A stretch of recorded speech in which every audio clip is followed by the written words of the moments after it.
Hi, my name is Cynthia and I'm super excited to have you here. I'm the owner of Digimorphs and I'm here today to talk to you about ROI or return on investment. So one of the things that I do inside of Digimorphs is I help VAs and web developers start using Google Analytics with their current clients and to attract new clients. And really, I see it as a tool to upgrade your business and just grow. Why do people shy away from Google Analytics? And even if you're a numbers person, you might find that the tool itself is kind of overwhelming and ugly. And I really believe that you need to look past that and look at it as a super powerful source of information that you can use in your own business and with your clients. Return on investment, what does that mean? Basically, that is a metric that you can use to see how much you're investing in a certain campaign or in a certain just outreach, marketing, anything.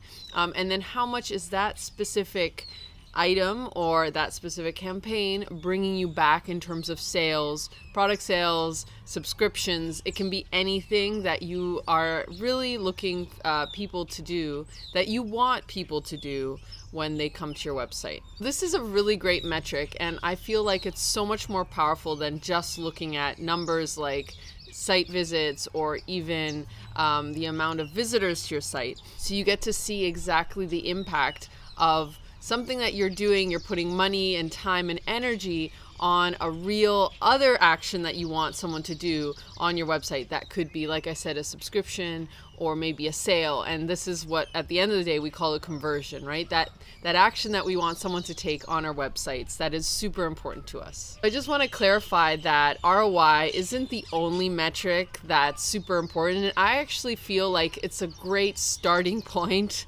And for some of you, it might feel already really advanced, but it's actually just a really more meaty and meaningful metric that when you showed your clients, they might raise some eyebrows and start paying attention to you a lot more. So that's what we were aiming for when we're talking about ROI. In this video, I'm going to show you 3 different business situations where you can use ROI, and this is really to help inspire you with your own current clients, or maybe a client you want to pitch or you want to start working with. Presenting this to them can be a great way to get the client's attention and to really value your work. I have a separate video on how to actually set up some of the technical parts of this. But in this video, we're going to be focusing more on, again, the conceptual idea behind it and also how to present it to your clients. So what to say to them, because you can have this great metric, but if you're not able to really explain it to them, I don't know how useful it's going to be. Let's go into the 3 different business situations that you can use this with your own business or with a real client. So let's say your client has this goal to have more newsletter subscriptions coming to their website. So they probably have a range of campaigns. Some of them might be social media. There might be other affiliate types of situations. But what you want to do is you want to track which of these different marketing efforts leads to more newsletter subscriptions. So this is ROI. Even though we don't have a dollar sign value, we can definitely get to see how much energy you put into each of these different campaigns that then led to a newsletter subscription. I guess the report, what it would look like, would really be, for example, Facebook ads led to 50 subscriptions. Twitter ads led to 100 subscriptions. You can put affiliate sharing. Maybe you have an affiliate who's sharing the newsletter and that's how you're upping the numbers. And that led to that many subscriptions. There you can see how many subscriptions each one led to. If you're just getting started with ROI, this is a great example of just to see in general, which of these marketing campaigns are being the most effective. And you can actually, in Google Analytics, get it down to specific campaigns. So it can be just general Facebook ads, or you can get more specific inside of each of those. The second situation is getting into more of this Facebook ads, since a lot of us are using Facebook ads, and it's a really great way to spread our message. You can actually get a report inside Google Analytics that tells you which Facebook ad was the most effective. So if you know how much you're spending on each ad, you can actually, outside of Google Analytics, actually line up, how much you're spending and then how much you got back. But inside of Google Analytics, you could see each ad and then how much money that brought in if you are leading it back to a purchase. So remember that the conversion or the purchase always needs to happen on your website, and that's where we're tracking it with Google Analytics. Again, this report would be, Facebook ad A led to, $10, I don't know, of purchases. I know that's a very small amount, but hey, if you're selling something, maybe that's what you're going to get per ad in a small amount of time.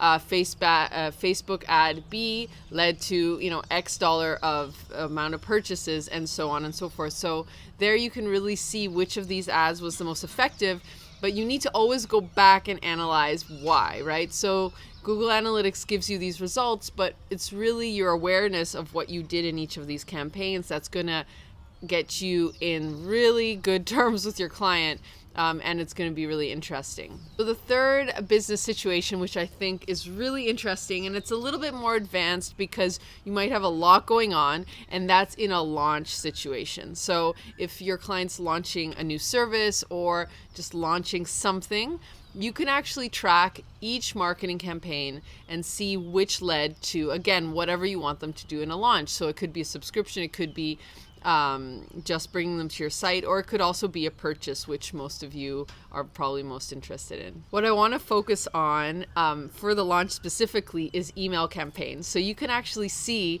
if you're using ConvertKit or MailChimp, you can see which email got back to the website and actually led to a purchase.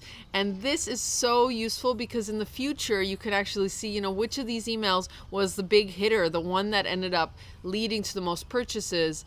And that can really change your funnel. It can change how you do your email strategy, and that could be really interesting. Again, in this case, we have the same kind of technical setup.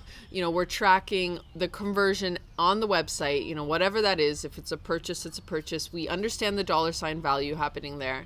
And then we are coming in and we're seeing email number 1, email number 2, email number 3, and we can see all the $ values in each of those and just see exactly what the return was for the whole launch in terms of those emails. In general, I really recommend trying to analyze things on the same playing field. So if you're going to analyze social media and emails, make sure to do them in global groups. It doesn't really make sense, obviously, to analyze certain Facebook campaigns or certain Instagram campaigns with a specific email because it's like apples to oranges. But if you're looking at the global, you can look, Facebook, Instagram, email, and see the impact of each one. And that's overall for your whole campaign. But then you can go specifically in your emails or specifically in your Facebook ads and analyze the impact of the individual ads. That's the conceptual idea behind the 3 different situations you can start using with your clients. And like I said before, I have a separate video to show you the technical setup. So make sure to check that out to understand how to actually set this up. What I wanted to talk about now is how to present this to your client, because as technical, geeky, nerdy people that we are, we see these numbers and we have an interpretation of it, but then explaining it to a client is a whole different job. And I think this is super important. It can be just as important as finding out the data. And it's something that I really like to cover in my courses as well. I wanted to give you, again, 3 tips for presenting the information in a way that the client's going to appreciate your work. They're going to understand what you're trying to do, and they're really going to want to keep you on their team, right? So everything that we talk to the client about and everything that we, really present to them, we want to do it in a way that's digestible to them, and we're not really just kind of vomiting everything that we learned.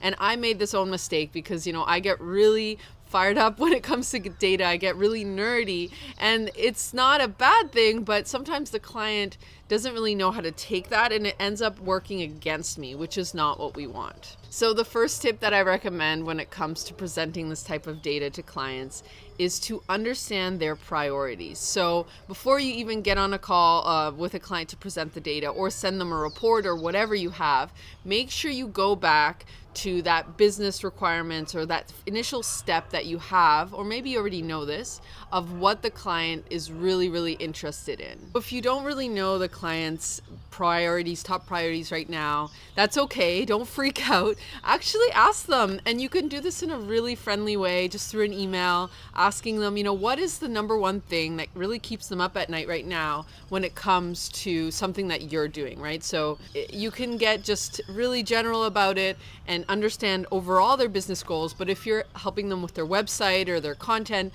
try and, frame the question in that area. And really, I think this should be a routine thing that we ask our clients ongoing, because clients shift a lot and we shift our own business, and we want to make sure that what they're doing and what we're helping them with is really aligned and impacting. Understanding their priorities is really key, the key first step really to having a conversation about their data. And what we're aiming for here is to always speak to those priorities. So if we have awareness around them, when we go into a call, we're always going to be touching on those things, even if it's a little bit. And the client's going to really appreciate that, and they're going to listen to us a lot more. So my second tip, and this one seems kind of funny, but I really, really recommend this, is do not just screenshot and copy and paste Google Analytics in an email or in a presentation to the client. First of all, Google Analytics is not the most beautiful tool, and I know that there have been recent UI changes and it is getting more and more friendly. But if we're especially dealing with a client that's not a numbers person, do not just kind of copy that, because first of all, I just feel like the raw data isn't really the most attractive thing, and it just can't be appreciated. So the client is going to appreciate if they know that you've taken the time to digest, and that's part of your job, to digest this technical and data information and give it to them in a way that is much more kind of cohesive and digested. What do I recommend instead? So how can you show this digestible data? So you can use tools like Canva or any sort of graphing tool and literally put the data in there.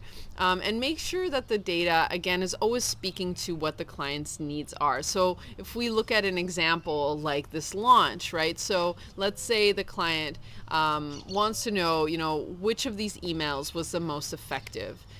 Just show them that, answer that question, and try to use graphs sparingly, just only when you're trying to really show a specific answer. And if you have to, just a table is fine. Clients appreciate simplicity. Just because we have a lot of information under our belt doesn't mean we need to show it all, and it doesn't necessarily impress them either. All right, and the final third step, and this is super, super important, and it's going to change how you work with clients, is to always show them a plan of action after the data. So we never want to show them data and then say, that was interesting, and that's it. And that's where the conversation ends. No, we always want to take the data we took or we learned from the tool, and we want to tell them what to do with it. And that, again, is our jobs as well. You might have some clients who are, really into data and they are numbers, and they want to, brainstorm with you of how to use this, and that's great.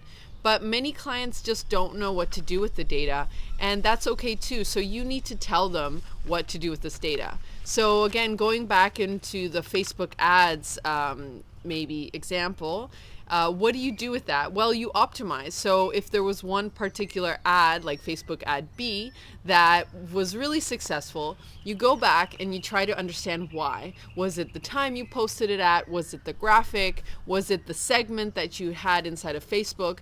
Try to pinpoint, and even if you're not 100% sure, try to understand and have a hypothesis around why it was successful. And then if you have that, even if it's not perfect, present that to the client. So say to them, look, this was successful. I think it's because of this, and let's try that again. Let's duplicate that success. The client's going to appreciate you. You're taking a proactive approach to their success, to their Facebook campaigns, and the actual execution of it becomes way more meaningful. Not only does this put you in a really great light with the client of understanding their needs because you know what they need, but it also really ensures future work, because if they feel like you want them to grow and to get better, they're going to keep hiring you, because that's just ongoing work that they need to keep improving on and hiring you as an expert in that area. So never leave the conversation to, oh, that was interesting and that's it. Really always tie it back to something that they can improve on or they're working on in the future, and understanding their priorities is a key part of this. I want to thank you so much for watching. I hope that you found this video helpful. If you have any questions, you can come and ask me on Instagram. I'm at Digimorphs. And you can also check out my courses on digimorphs.com. Thank you so much and have a great day.